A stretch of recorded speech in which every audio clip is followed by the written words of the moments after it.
You're very focused on Class B industrial properties. Talk a little bit as to what you're seeing there in the market. How have interest rates impacted that? I know that in your annual letter, you called out that there's really no new supply kind of coming online. In fact, there actually may be a depletion of supply. Just talk through some of the market dynamics you're seeing in Class B industrial. Yeah, so it's a tale of two worlds right now. At the property level, I call it on the ground, leasing has never been better. The last 60 days have been our best leasing we've ever had as a company. And that means higher rental rates, less vacancies are on the market for less, more tours. And so if you just looked at that, you would say Class B industrial is flourishing right now. But you mentioned interest rates. Interest rates have obviously risen faster than almost any time in history. It's put a pause on the capital markets. And so while you have assets that are performing, the capital markets are not there right now. Not to say you can't get a deal done. Deals are starting to get done again, but debt's more expensive. Seller expectations haven't necessarily met where interest rates are. Capital might be a little skittish. Some people might say, yeah, it's a great industrial deal. We'd love to do it. But the opportunity cost of waiting 6 more months to go maybe buy a distressed office building or something might be high. And so interest rates have impacted the capital markets across all real estate. Industrial is not bulletproof from that. I would say that in talking with equity, industrial and multifamily are still the safest flight to safety. They're still looked at as the ones that'll probably capital will flow into fastest. But it's been a slow year. It was a slow end to last year. We think that Powell's starting to normalize and the market's starting to get comfortable about entering again. But at the property level, especially in the markets we're in, which is Texas, Florida, and throughout the Sun Belt, assets continue to perform as well as they ever have. Hyper-focusing has been the best thing we ever did for our business. So to rehash the story you kind of just told, back in 2014, 2015, we were a jack of all trades, master of none. We were building student housing, townhouses, multifamily, developing land. And while we were successful and were putting up returns, when we started going to professional investors, they'd say, while we like you and we think you're great, if we're going to give you, call it a $5 million check or a $10 million check, we want to invest in the guy that wakes up the next day thinking about the same thing every day. One, they're compounding knowledge on something. They're building better relationships in that niche.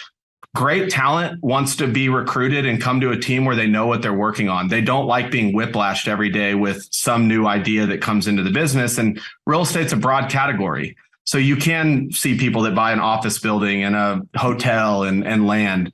But so it helped us with fundraising. Obviously, it helped us recruiting. It helped us build a knowledge base and continue to compound knowledge. And we were known for something. You want to be the first in any investment business. You want to be the first call. You're in the crypto world. You've built a hyper focus on Bitcoin, and you're one of the first calls in the country when there's a Bitcoin deal or something of that nature. There's nothing more valuable than being the first call. And when people go, well, Chris is successful, but hell, we don't know if he's doing office today or multi, they're just going to call the next guy. And so one of it's being known for something. Two, it's building a culture and a team that knows what they're doing. Capital wants to see it. And the truth is, you look at all the great companies in the world, most of them started with a hyper focus and they're still hyper focused. Now, maybe they've grown to a size where they can, like maybe one day I could get into multifamily, but I would have such an infrastructure and scale that it would not even come close to taking the focus away from our industrial team. Whereas at a small company with 10 people, you don't want people that are working on industrial one day, multi the next day, and going back and forth. And so there's just a lot of power and focus. Real estate is just a byproduct of what people are up to. So as long as people like being by the beach in cool towns, like Miami is going to be great. Lake houses will be great. As long as products are made in an industrial building, stored in an industrial building, distributed in an industrial building, industrial will do well. If you're going to bet that last mile is going to keep mattering more and more, getting closer to the customer, that's a reason to bet. So the long-term thinking is testing your thesis, almost daily, like which of the things that make it successful today, we're showing signs that it's not going to work. Like office, for example, it is really hard to make a clear determination of how office will do. Now it's bifurcated. All the really nice stuff is full with wait lists and all the shitty office is empty.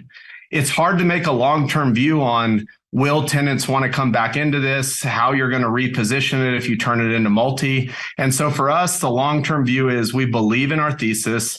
We continue to believe in our thesis. We believe in the markets that we're investing in. The Sun Belt, we believe there's no signs of it not growing and continuing to grow. And so that's the long-term mindset. But then on the operational level, I started the company 18 years ago. I never dreamed of selling it, and I still don't dream of selling it. So when you're able to make decisions like that, I'm not trying to make a decision like maybe a VC-backed company would, that they're trying to get growth this year.